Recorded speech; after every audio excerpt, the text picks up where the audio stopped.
হিমেল আশরাফ ভাইয়া কিন্তু এটা কন্টিনিউয়াসলি আমাদেরকে বলে আসছেন যে প্রিয়তমাকে জাস্ট ছাপিয়ে যাবে হচ্ছে রাজকুমার। তাহলে প্রশ্নটা হচ্ছে এইটা, যদি ছাপিয়ে যায় তাহলে প্রিয়তমার থেকে কত বেশি কালেকশনস করতে হবে রাজকুমারকে, তবে প্রিয়তমাকে জাস্ট ছাপিয়ে যাবে রাজকুমার। সো ভালো গাইস, আমি Dipen, welcome back to my channel. So এই পার্টিকুলার ভিডিওটা কিন্তু বেশ কিন্তু ইন্টারেস্টিং হতে চলেছে। সো প্লিজ ভিডিওটি একদম শেষ অবধি দেখো এবং নতুন হলে অবশ্যই কিন্তু সাবস্ক্রাইব করে আমাদের সঙ্গে থাকো এইরকম শাকিব খান, তুফান, দরদ এবং রাজকুমার সম্পর্কিত ভিডিওগুলো দেখবার জন্য। তো বিষয়টা হচ্ছে এইটা, যবে থেকে রাজকুমারের শুটিং স্টার্ট হয়েছে এবং হিমেল আশরাফ ভাইয়া ইন্টারভিউজ দিয়েছেন এবং তার সঙ্গে সঙ্গে আমেরিকায় শুটিং হয়েছে এবং আমাদের ইন্ডিয়াতেও কিন্তু মোটামুটি এর শুটিং হয়েছে।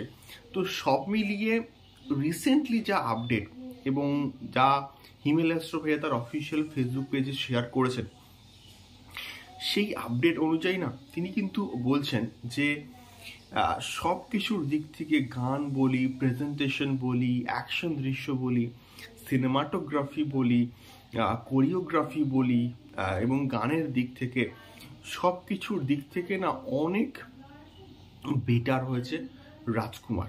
এবং সেই জন্যে রাজকুমার প্রিয়তমাকে কিন্তু জাস্ট ছাপিয়ে যাবে বলে প্রত্যেকে কিন্তু মনে করছেন। ইভেন হিমেল আশরাফ কিন্তু এটাই বলছেন যে প্রিয়তমাকে জাস্ট ছাপিয়ে যাবে হচ্ছে রাজকুমার।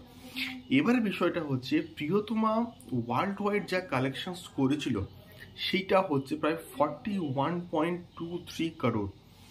প্রিয়তমা যে কালেকশনটা করেছিল সেই কালেকশনকে ছাপাতে গেলে মিনিমাম 41.23 করোড় কিন্তু কালেকশনস করতেই হবে। তো রাজকুমারের পক্ষে কি এই কালেকশনটা করাটা সম্ভব? তো আমি অ্যাটলিস্ট মনে করি যে 110% সম্ভব। প্রিয়তমার কালেকশনকে বিট করবে হচ্ছে রাজকুমার। তার কারণটা কি? ওই যে কারণ প্রত্যেকটা হিমেল আশরাফ ভাই যে কন্টিনিউয়াসলি বলে এসছেন যে প্রিয়তমার থেকে অনেক গুণে ভালো, অনেক প্ল্যানিংয়ের মাধ্যমে কিন্তু এই কাজগুলোকে করা হয়েছে, যেটা প্রিয়তমার ক্ষেত্রে না সময় পাওয়া যায়নি। অনেক কম সময়ের মধ্যে শ্যুট হয়েছে, অনেক কম সময়ের মধ্যে ডাবিং হয়েছে, অনেক কম সময়ের মধ্যে পোস্ট প্রোডাকশনের কাজ হয়েছে। তো সব মিলিয়ে সময় কিন্তু পাওয়া যায়নি প্রিয়তমার ক্ষেত্রে। তো যেটা রাজকুমারের ক্ষেত্রে অনেকটা প্ল্যানিং করে কিন্তু করা হয়েছে, যেটা রাজকুমারের ক্ষেত্রে অনেকটা কিন্তু পজিটিভ দিক বলে আমি অ্যাটলিস্ট মনে করি।